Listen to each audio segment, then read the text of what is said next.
राम राम मंडळी, या चॅनलमध्ये तुम्हा सर्वांचं पुन्हा एकदा स्वागत. मित्रांनो, मनोज जरांगे पाटलांनी भाजप नेते प्रवीण दरेकरांवर गंभीर आरोप केला आहे. ते म्हणाले की मला कधीही जेलमध्ये टाकू शकतात, असा खळबळजनक दावा जरांगे यांनी केलेला आहे. राज्यात मराठा आरक्षणाचा प्रश्न दिवसेंदिवस गंभीर होताना दिसत आहे. दरम्यान जरांगे पाटील म्हणाले की मला कधीही जेलमध्ये टाकू शकतात, पण तुम्ही खचून जाऊ नका, असा दावा मनोज जरांगे यांनी केला आहे. त्यामुळे मोठी खळबळ उडाली आहे. यावेळी जरांगे यांनी प्रवीण दरेकरांवर गंभीर आरोप केले आहेत. स्वतःच्या स्वार्थासाठी जातीला मारणारे मारेकरी तुम्ही 2 नंबरला आहात, असा खोचकपणा त्यांनी दरेकरांना लगावला आहे.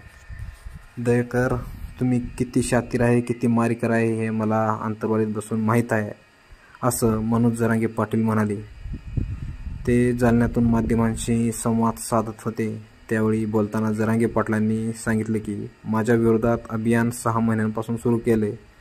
मला निवडणुकीच्या अगोदर किंवा नंतर गुंतवणार आहेत, म्हणजेच पोलीस त्यांना अटक करू शकतात, असं जरांगे पाटील यांनी म्हटले. दरेकर मराठ्यांच्या लोकांना आमिष देऊन फोडत असल्याचा आरोपही जरांगे पाटील यांनी केलेला आहे. सगळे सोयरेच्या मुद्द्यावर सरकारकडून फोन नाही, चर्चा नसल्याचं मनोज जरांगे यांनी सांगितलं आहे.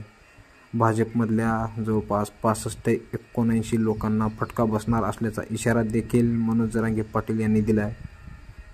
आणि प्रवीण दरेकर यांनी समस्त महाराष्ट्रातील मराठा समाजातील मुलांचा अपमान केला असल्याचं जरांगे पाटील यांनी म्हटलं आहे. हे सगळं देवेंद्र फडणवीस घडून आणत आहेत किंवा असल्याचा आरोपही जरांगे पाटील यांनी दरेकरांवर आणि फडणवीसांवर केला आहे. आणि परत जरांगे पाटील पुढे म्हणतात की छगन भुजबळ ज्या पक्षाचा प्रचार करणार, मराठा समाज त्यांचा 100% सुपडा साफ करणार असल्याचा इशाराच मनोज जरांगे यांनी दिला आहे. भाजपमधल्या मराठ्यांना आता जाग होण्याची वेळ आहे. माझं खोटनाटं आणणार, मला बदनाम करणार, अशी टीका हे जरांगे पाटील यांनी केली. मला आणि समाजाला राजकारण करायचं नाही, आमचं ठरलंय, आरक्षण द्या, अशी मागणी पुन्हा जरांगे पाटील यांनी माध्यमांशी बोलताना केली आहे. तर मित्रांनो, कसा वाटला व्हिडिओ नक्की आम्हाला कमेंट करून कळवा. तसेच असेच नवनवे व्हिडिओ पाहण्यासाठी आमच्या राम राम मंडळी चॅनलला सबस्क्राईब करा.